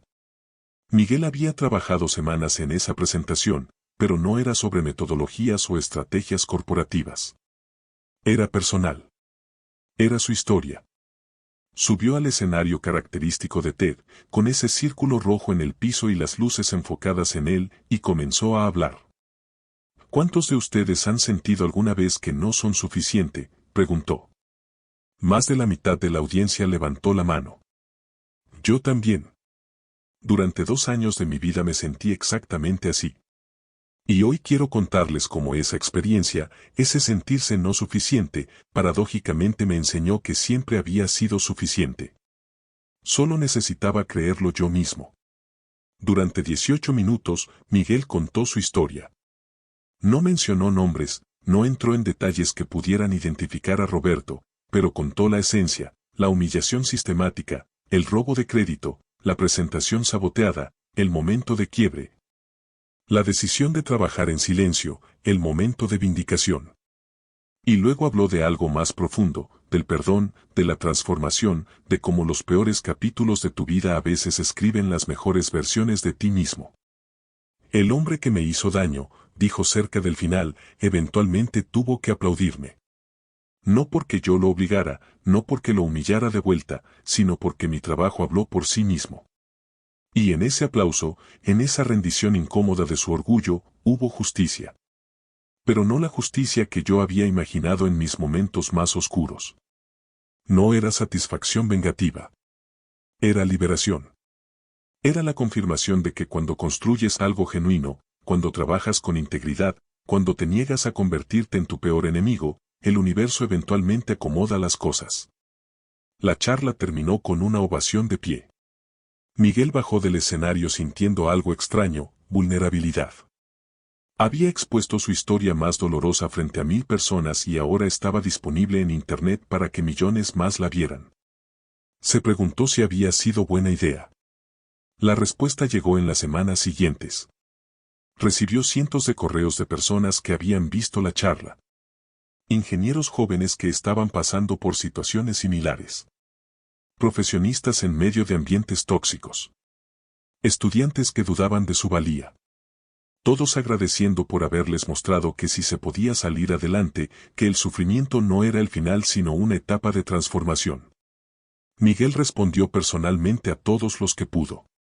Creó un blog donde escribía sobre liderazgo auténtico, sobre integridad profesional, sobre cómo navegar ambientes corporativos difíciles sin perder tu alma en el proceso. Se convirtió en una voz en su industria, pero no del tipo que habla desde la perfección inalcanzable, sino del tipo que habla desde las trincheras, desde haber estado en el fondo y haber encontrado el camino de regreso. Un día, 3 años después de su ascenso original, Miguel recibió un mensaje de LinkedIn. Era de un estudiante de la UAM, de Ingeniería Industrial, de 3er semestre. Estimado ingeniero Soto, vi su charla TED y lloré. Estoy pasando por algo similar en mi trabajo de medio tiempo.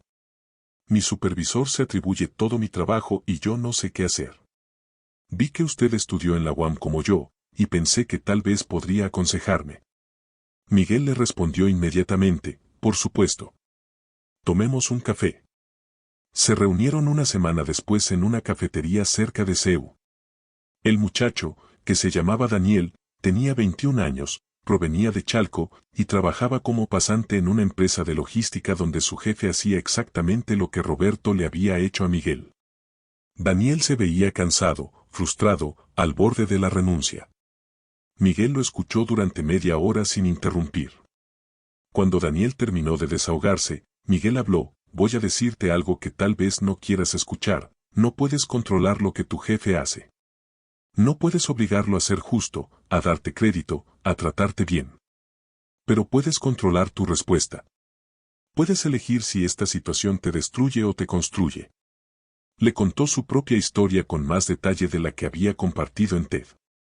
Le habló de las noches sin dormir, de las dudas, de las ganas de renunciar.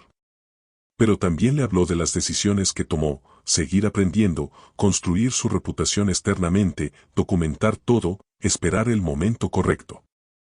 No te estoy diciendo que aguantes indefinidamente, aclaró Miguel. A veces la mejor decisión es irte. Pero si decides quedarte, hazlo con propósito. Usa este tiempo para volverte tan bueno que eventualmente nadie pueda ignorarte. Y documenta todo. Todo. Correos, archivos, versiones preliminares. Porque el día llegará en que necesitarás probar tu trabajo, y ese día la evidencia vale más que 1000 palabras. Daniel asintió, tomando notas en su celular. ¿Y el perdón?, preguntó. En su charla habló de perdonar a la persona que le hizo daño. ¿Cómo? Yo siento tanto coraje. Miguel sonrió con tristeza. El perdón no es algo que haces de inmediato. Es un proceso. Para mí tomó años. Pero eventualmente entiendes que el rencor solo te pesa a ti. La otra persona sigue con su vida, probablemente ni siquiera piensa en ti. Tú eres el que carga esa mochila de resentimiento. Perdonar no significa olvidar o decir que lo que pasó estuvo bien. Significa soltarlo para que no te siga envenenando por dentro. Hablaron durante 2 horas más. Miguel le dio consejos prácticos, le ofreció revisarle su CV, le prometió conectarlo con personas de su red si necesitaba cambiar de trabajo. Cuando se despidieron, Daniel tenía los ojos húmedos. Gracias, ingeniero. No sabe cuánto significa esto. Miguel le puso una mano en el hombro. Lo sé porque alguien debió hacer esto por mí cuando lo necesitaba. Y no lo hicieron. Así que ahora yo lo hago por ti y por todos los que vienen atrás. Esa noche, manejando de regreso a su departamento, Miguel pensó en el círculo extraño de la vida. Él había sido Daniel. Daniel probablemente, si sobrevivía a su prueba de fuego, sería mentor de alguien más. Y así el conocimiento, el apoyo, la sabiduría duramente ganada, se transmitía de generación en generación. No a través de libros o conferencias grandilocuentes, sino a través de cafés de 2 horas donde alguien que ya pasó por el infierno le dice a alguien que está en medio de él, puede salir de esto. Yo salí. Y si yo pude, tú también puedes. Era un legado más valioso que cualquier proyecto empresarial, más significativo que cualquier reconocimiento profesional. Era el legado de haber transformado tu dolor en propósito, tu experiencia en sabiduría, tu historia en mapa para que otros no se pierdan en el mismo bosque oscuro. 5 años después de aquel día en la sala de juntas cuando Roberto aplaudió, Miguel estaba en una posición que jamás había imaginado, vicepresidente de Grupo Montiel, reportando directamente a la directora general. Con 200 personas en su estructura, con responsabilidad sobre el 40% de los ingresos de la empresa. Pero más importante que cualquier título era lo que había construido, una cultura corporativa donde el talento genuino podía florecer, donde el trabajo duro era reconocido. Donde los jóvenes ingenieros de universidades públicas tenían las mismas oportunidades que los graduados del TEC o del ITAM. Donde el mérito era realmente mérito y no una palabra vacía que se usaba para justificar decisiones ya tomadas. No era perfecto. Seguía habiendo política, seguía habiendo injusticias, seguía habiendo ocasiones en que Miguel tenía que pelear batallas difíciles. Pero era mejor. Mediblemente mejor. Y eso tenía que contar para algo. En una lluviosa tarde de octubre, Miguel recibió una invitación inesperada, una reunión con Roberto Cárdenas. No había sabido mucho de Roberto en los últimos años. Sabía que su consultoría independiente había crecido modestamente, que se había especializado en pequeñas empresas, que había encontrado su nicho lejos de los grandes corporativos. Aceptó reunirse por curiosidad más que por cualquier otra cosa. Se encontraron en un café pequeño en la Condesa, lejos de las zonas corporativas de Reforma, un lugar sin pretensiones donde servían café de olla auténtico y pan dulce casero. Roberto ya estaba ahí cuando Miguel llegó. Se veía bien. Relajado. Mayor, con algunas canas en las sienes, pero con una tranquilidad que Miguel no le había visto antes. Y Miguel, gracias por venir, dijo Roberto cuando se sentaron. No estaba seguro de que aceptarías. Tenía curiosidad, admitió Miguel. ¿Qué querías platicar? Roberto revolvió su café, buscando las palabras. Quería agradecerte. Sé que hace años me ayudaste con aquel contacto en Grupo Montiel. Ese proyecto que me diste fue lo que mantuvo mi consultoría a flote en los primeros años. Nunca te agradecí apropiadamente. Miguel asintió. No tienes que agradecer. Hiciste un buen trabajo en ese proyecto. Lo ganaste por mérito propio. Tal vez, Roberto hizo una pausa. Pero ambos sabemos que sin tu recomendación inicial ni siquiera habría tenido la oportunidad de presentar propuesta. Fuiste generoso cuando no tenías ninguna razón para hacerlo. Cuando yo nunca lo habría sido si las posiciones estuvieran invertidas. Era probablemente lo más autoconsciente que Miguel había escuchado a Roberto en todos los años que lo conocía. Has cambiado, observó Miguel. Roberto rió, pero sin amargura. He tenido que cambiar. Perder todo, la posición, el prestigio, el poder, te obliga a mirarte en el espejo sin filtros. Y lo que vi no me gustó. He pasado estos años tratando de convertirme en alguien de quien pueda estar orgulloso. Miguel sintió algo que no esperaba, respeto. No por quien Roberto había sido, sino por el esfuerzo honesto de convertirse en alguien mejor. Y me alegra escuchar eso, dijo sinceramente. ¿Cómo está tu consultoría? Pequeña pero sólida. Trabajo con empresas familiares principalmente. Menos glamour, menos dinero, pero más satisfactorio. Realmente estoy ayudando a gente que lo necesita, no solo generando reportes bonitos para corporativos que los archivarán sin leer. Miguel sonrió. Suena bien. Es raro, continuó Roberto. Durante años medí mi valor por mi título, mi oficina, cuánta gente reportaba conmigo. Y ahora trabajo desde un coworking barato en la Roma, sin asistente, sin oficina privada, sin ninguno de los símbolos de estatus que antes pensaba que me definían. Y soy más feliz. Más honesto. Más yo mismo.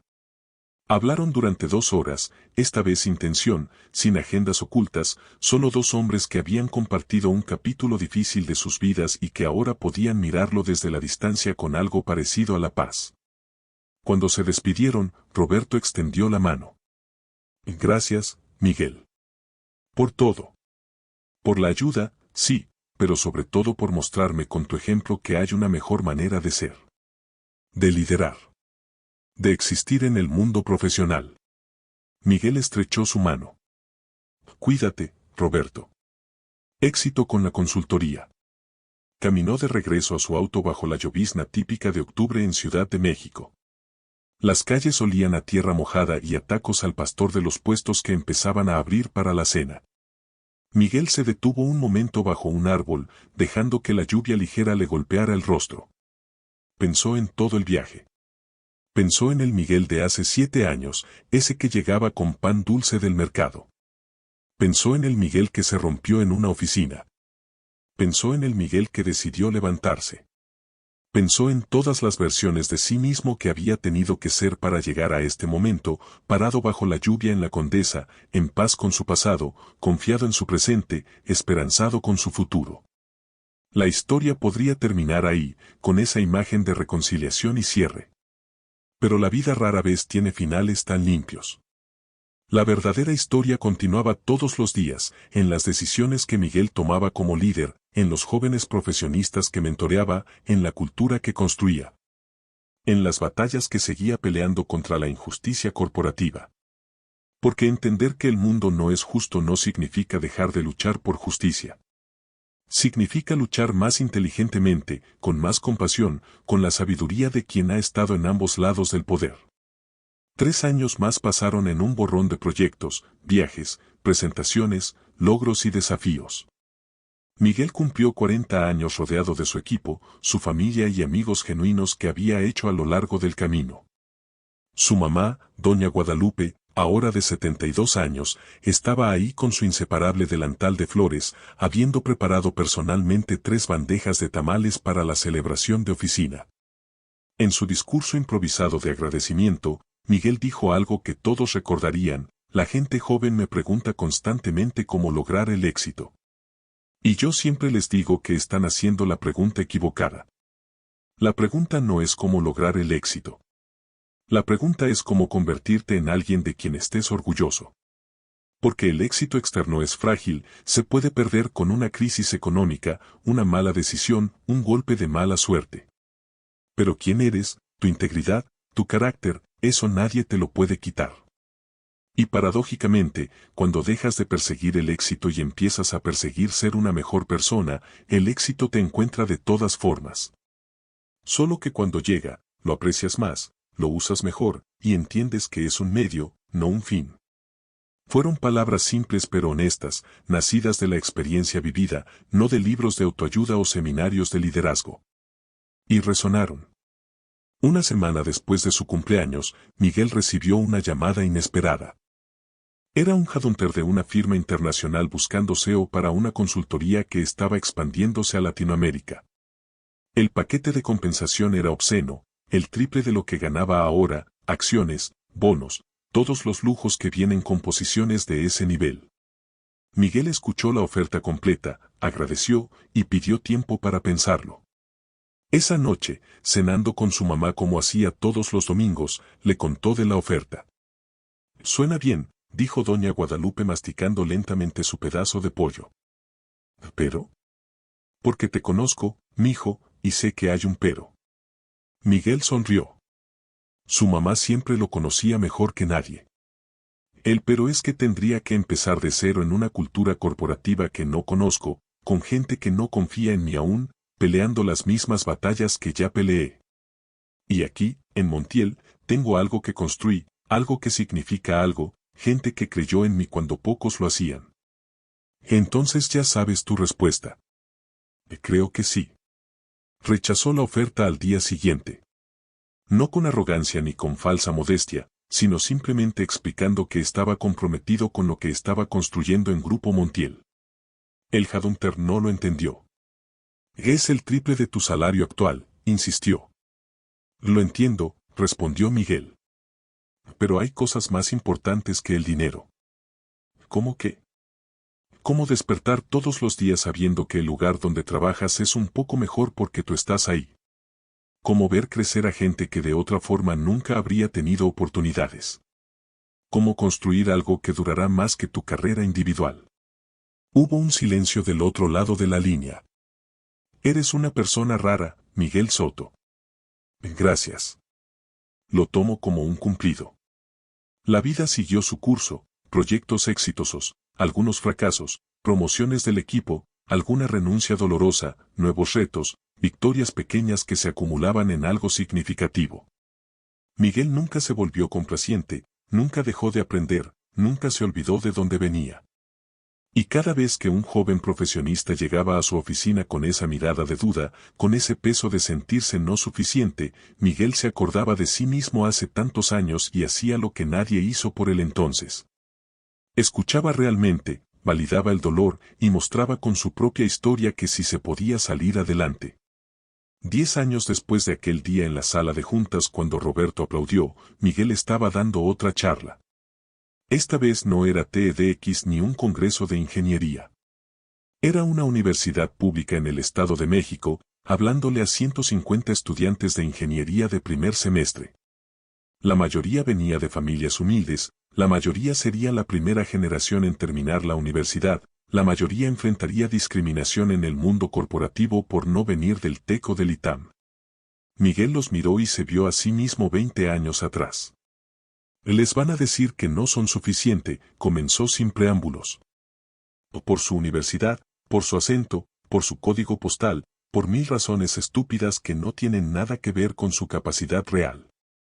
Y en los momentos oscuros, ustedes van a creerles. Van a dudar de sí mismos. Hizo una pausa, dejando que las palabras aterrizaran. Pero quiero que recuerden algo, el mundo está lleno de gente mediocre en posiciones de poder solo porque tuvieron los apellidos correctos, las conexiones correctas, las universidades correctas.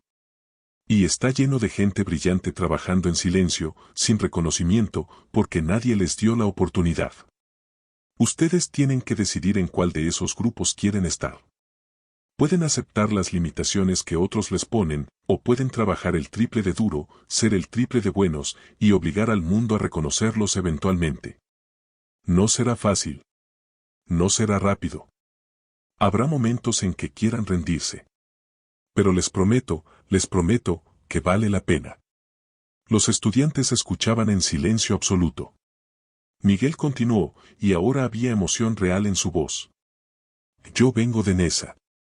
Mi mamá lavaba ropa ajena para pagar mi escuela. Mi papá nos abandonó cuando yo tenía 7 años. Estudié en la UAM con beca.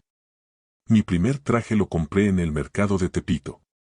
Y hoy soy vicepresidente de una de las consultoras más grandes de México. No les digo esto para presumir.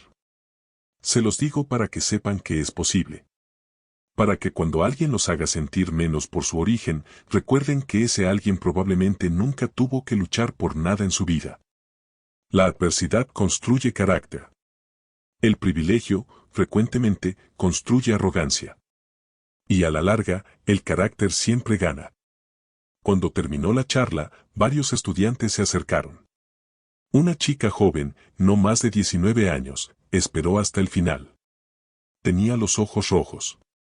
Ingeniero Soto, dijo con voz temblorosa. Gracias. Mi papá es campesino en Hidalgo. Mi familia piensa que estoy perdiendo el tiempo estudiando. Dicen que debería trabajar. A veces pienso que tienen razón, que nunca voy a lograrlo. Pero escuchar su historia, no sé, me da esperanza. Miguel sintió que algo se le cerraba en la garganta. ¿Cómo te llamas? Carolina. Carolina, mírame. Ella levantó la vista. Tú vas a lograrlo. No porque sea fácil, sino porque tienes lo más importante, tienes hambre. Hambre de probar algo, de romper un ciclo, de ser la primera. Esa hambre vale más que cualquier título de universidad cara. No la pierdas nunca. La chica sintió, limpiándose las lágrimas. No la voy a perder. Y oye, añadió Miguel sacando su tarjeta, si alguna vez necesitas consejo, o contactos, o simplemente alguien que te recuerde por qué estás haciendo esto, escríbeme. En serio. Carolina tomó la tarjeta como si fuera un tesoro. Gracias. No sabe lo que significa. Lo sé. Por eso lo hago. Manejando de regreso a la ciudad esa tarde, Miguel pasó cerca de Nesa, cerca del departamento donde había crecido. Su mamá ya no vivía ahí, él le había comprado una casa pequeña pero bonita en una colonia más tranquila, pero Miguel a veces manejaba por ahí solo para recordar. Recordar las tardes haciendo tarea en la mesa de la cocina. Recordar a su mamá llegando cansada del trabajo pero siempre encontrando energía para preguntar cómo le había ido en la escuela. Recordar las noches en que no había dinero suficiente pero de alguna forma siempre había comida en la mesa.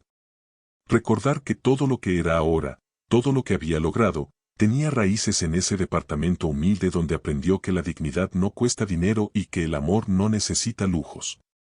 Se detuvo frente al edificio, ahora un poco más deteriorado, con la pintura más descascarada, pero esencialmente el mismo.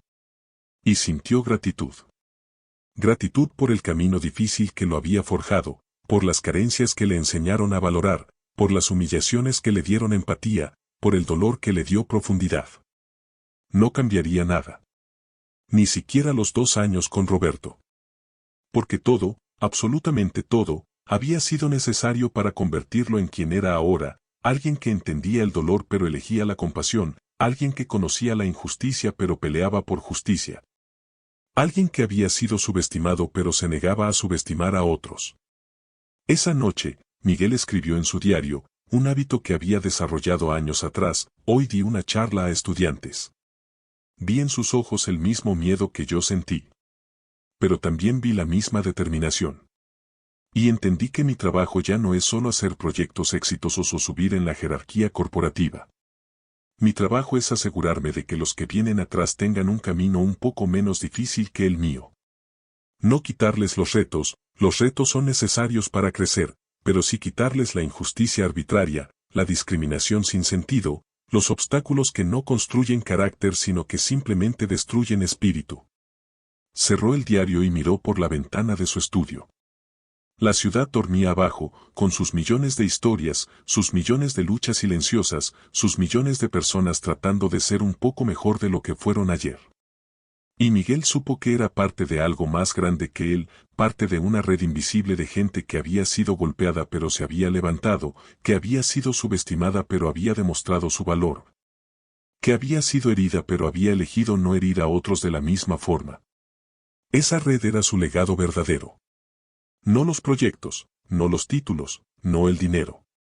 El legado era cada persona que ayudó, cada estudiante que inspiró, cada profesionista que guió, cada cultura laboral que mejoró. Ese legado no llevaría su nombre en placas de bronce ni en reportes corporativos. Pero estaría vivo en las decisiones de cientos de personas que, cuando tuvieran poder, recordarían que alguien fue bueno con ellos cuando no tenía ninguna razón para hacerlo y elegirían hacer lo mismo. Los años siguieron pasando, como siempre lo hacen, indiferentes a nuestros dramas y triunfos. Miguel llegó a los 50 años consolidado no solo como un ejecutivo exitoso sino como una figura respetada en su industria. Pero lo que más valoraba no eran los reconocimientos externos, aunque los hubo, premios, menciones en revistas especializadas, invitaciones a consejos consultivos.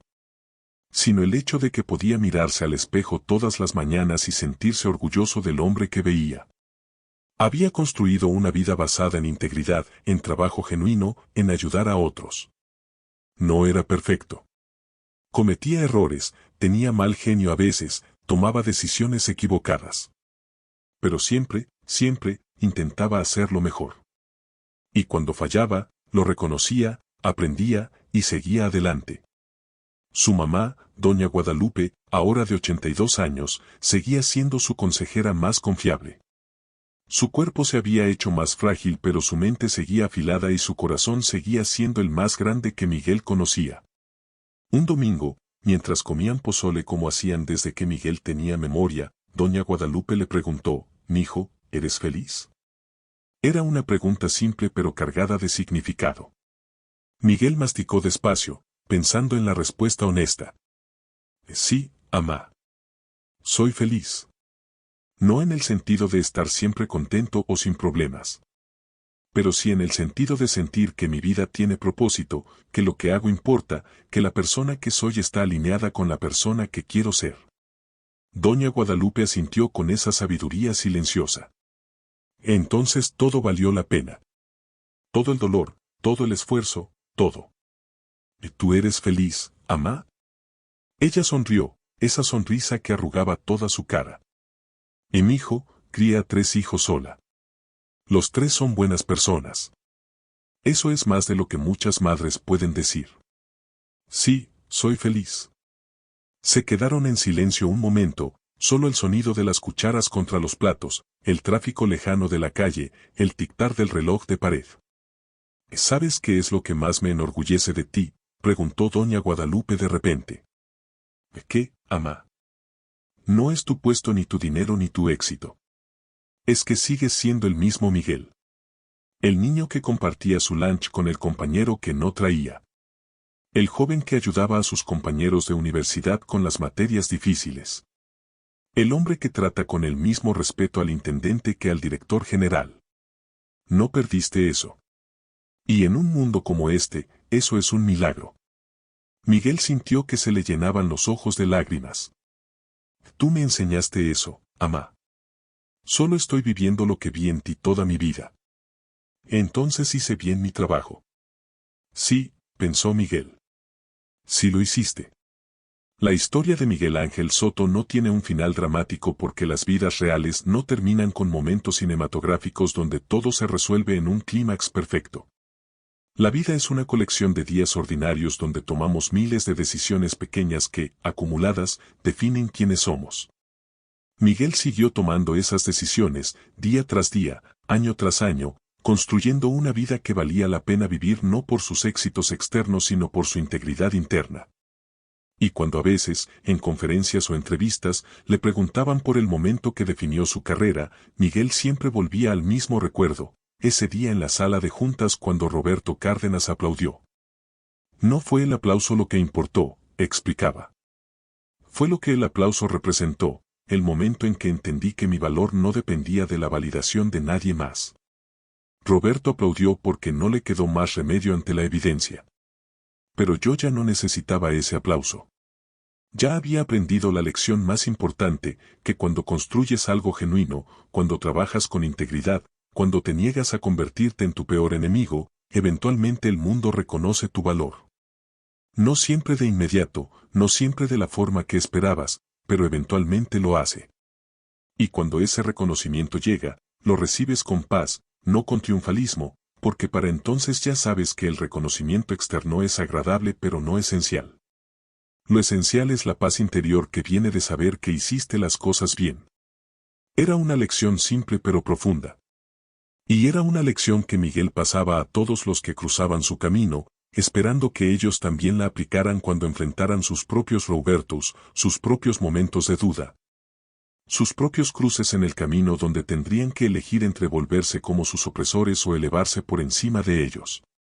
La historia circular de la vida continuaba, Miguel siendo mentor de nuevos profesionistas que eventualmente serían mentores de otros.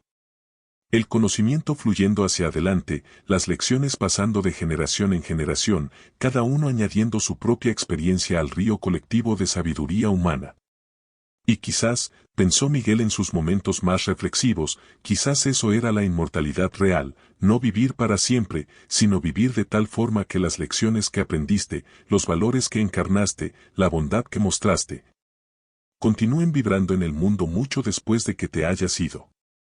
El sol se ponía sobre la Ciudad de México, pintando el cielo de naranjas y rosas que Miguel nunca se cansaba de ver. Estaba en su departamento, con una taza de café de olla humeante en las manos, mirando la ciudad extenderse infinitamente hacia el horizonte. En algún lugar ahí abajo, un joven ingeniero estaba llegando a casa después de un día difícil en el trabajo, dudando si era suficiente, si lo lograría, si valía la pena seguir intentando. En algún lugar, un Roberto estaba aprendiendo que el poder sin integridad es castillo de arena. En algún lugar, una Carolina estaba estudiando hasta tarde, creyendo en un futuro mejor contra todo pronóstico. Y Miguel, parado en su ventana, sintió conexión con todos ellos, los que luchan, los que caen, los que se levantan, los que aprenden. Porque al final, esa es la historia humana universal, no la historia del héroe solitario que triunfa perfecto y sin ayuda, sino la historia de millones de personas ordinarias enfrentando desafíos extraordinarios, cayendo, levantándose, ayudándose unos a otros, construyendo juntos algo mejor que lo que heredaron.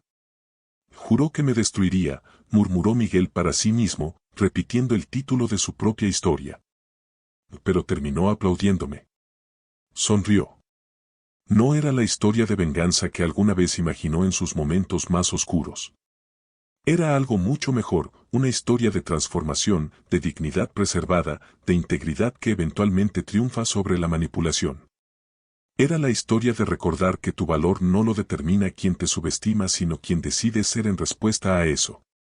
Era la historia de entender que la justicia emocional no es venganza sino paz, la paz de saber que hiciste lo correcto aunque nadie estuviera mirando, la paz de mantener tu humanidad aunque otros perdieran la suya. La paz de construir en lugar de destruir. Y esa paz, descubrió Miguel, valía más que cualquier victoria externa. Porque al final del día, cuando se apagan las luces de la oficina y te quedas solo contigo mismo, lo único que realmente importa es si puedes mirarte al espejo y sentirte orgulloso de quien ves ahí. Lo demás, los títulos, los salarios, los reconocimientos, son extras agradables pero no esenciales. Lo esencial es la paz. Miguel terminó su café, dejó la taza en la cocina y se preparó para dormir.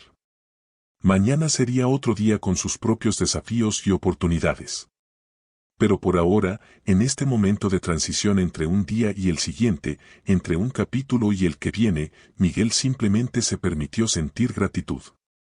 Gratitud por el viaje completo, las alturas y los valles, las victorias y las derrotas, los aliados y los enemigos, las lecciones fáciles y las lecciones dolorosas. Todo había sido necesario. Todo había servido un propósito. Y mientras apagaba la luz de su habitación, Miguel pensó en Roberto, no con odio ni con satisfacción vengativa, sino con algo cercano a la compasión, agradeció en silencio por todas las personas que lo ayudaron en el camino. Envió un pensamiento de amor a su mamá, y se durmió con la paz de quien sabe que vivió el día con integridad y despertará mañana para intentar hacerlo de nuevo. Porque al final, esa es la única victoria que realmente importa, no el aplauso de quien intentó destruirte, sino la certeza interna de que te mantuviste fiel a ti mismo a pesar de todo. Y esa certeza, una vez ganada, nadie te la puede quitar jamás. Si esta historia te conmovió, si encontraste en ella un reflejo de tus propias luchas, no estás solo. Todos enfrentamos nuestros propios desafíos, nuestros propios momentos de duda. Pero como Miguel descubrió, el dolor puede transformarse en propósito y la adversidad puede forjarnos en versiones más fuertes de nosotros mismos. Aquí en Historias para distraerte, compartimos estas narrativas de transformación humana todos los días. Si quieres seguir estas historias que nos recuerdan nuestra resiliencia compartida, suscríbete al canal. Cada día traemos una nueva historia, una nueva perspectiva, una nueva razón para creer que sí se puede salir adelante. Dale like si esta historia resonó contigo, compártela con alguien que necesite escucharla y nos vemos en la próxima historia. Porque todos tenemos una historia que contar y todas merecen ser escuchadas.